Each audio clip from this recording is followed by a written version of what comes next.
निर्धार नवपर्वाच्या या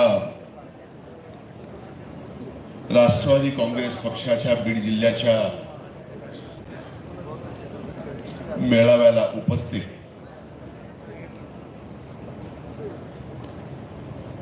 आपल्या सर्वांचे नेते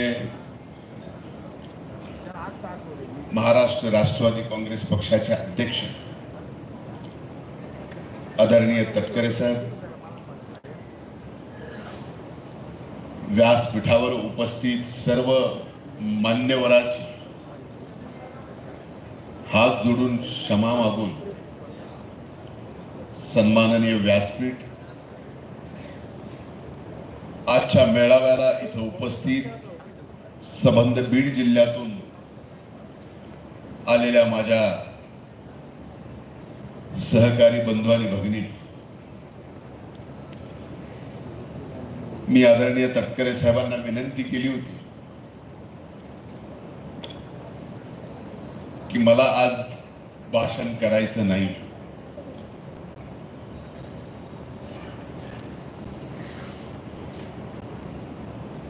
कारण सांगितलं नाही,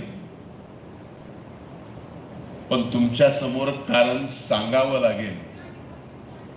इथं बोलावं का मैदानात बोलावं हा प्रश्न माझ्या मनात होता आणि आणखी नाही आहे.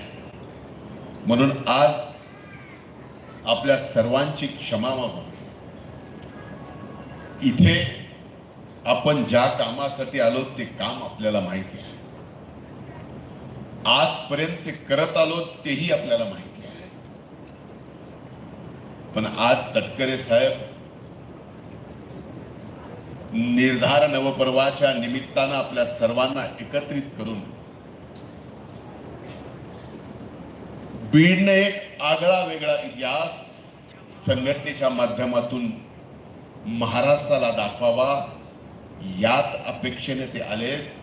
आणि आपण सर्वजण मिळून राष्ट्रवादी काँग्रेस पक्षाची बीड जिल्ह्याच्या प्रती असणारी अपेक्षा नक्कीच पूर्ण करू हे वचन आदरणीय तटकरे साहेबांना आपण या निमित्तानं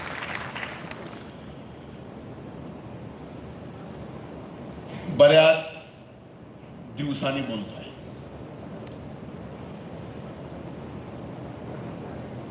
राज न बोलण्याची डबल सेंचुरी माझी झाली आहे. 200 दिवस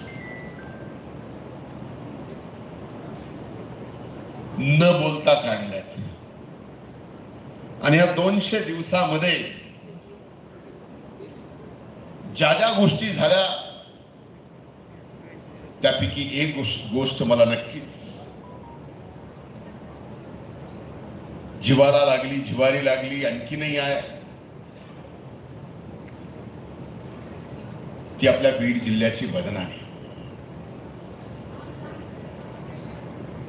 ज्यांनी कुणी केली, भलेही त्या बीडच्या मातीतला असेल, बीडच्या मातीच्या बाहेरचा असेल, त्याला एवढंच सांगायचं,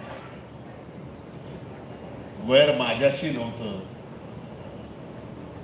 वैर जर माझ्याशी होतं तर माझ्या या मातीची बदनामी का? त्यांना एवढंच सांगणं, हे बरे झाले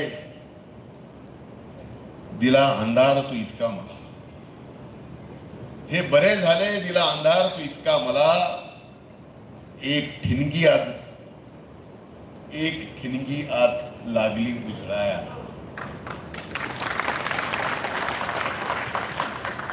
आणि ज्यांनी ज्यांनी बाहेरून येऊन या जिल्ह्यात मधल्या काळात एक घटना, एक व्यक्ती, एक जिल्हा, एक माती, एक मतदारसंघ अशा पद्धतीने बदनामी केली, त्यांच्या प्रती 4 ओळी म्हणणार आहे आणि माझं भाषण मी संपवणार आहे. तुम्हारी सोच के साचे में ढल नहीं सकता, तुम्हारी सोच के साचे में ढल नहीं सकता, जुबान काट लो लहजा बदल नहीं सकता.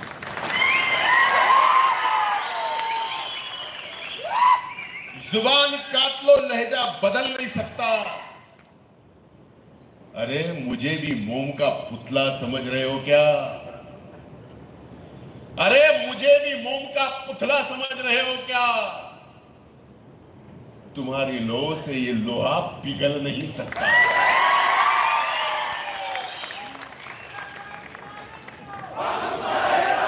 आज अनेक दिवसानंतर तटकरे साहेबांचं आगमन या जिल्ह्यात झालंय। मी आपल्या सर्वांच्या वतीनं, माझ्या वतीनं आदरणीय तटकरे साहेबांचं या बीड जिल्ह्याच्या पावन आणि पवित्र मातीत मनपूर्वक स्वागत करतो। आणि ज्या अपेक्षेने ते इथं आले त्या अपेक्षा आपण सर्वजण मिळून पूर्ण करूया हा विश्वास त्यांना देऊ। इथंच थांबतो। धन्यवाद। जय हिंद, जय महाराष्ट्र, जय राष्ट्रवादी।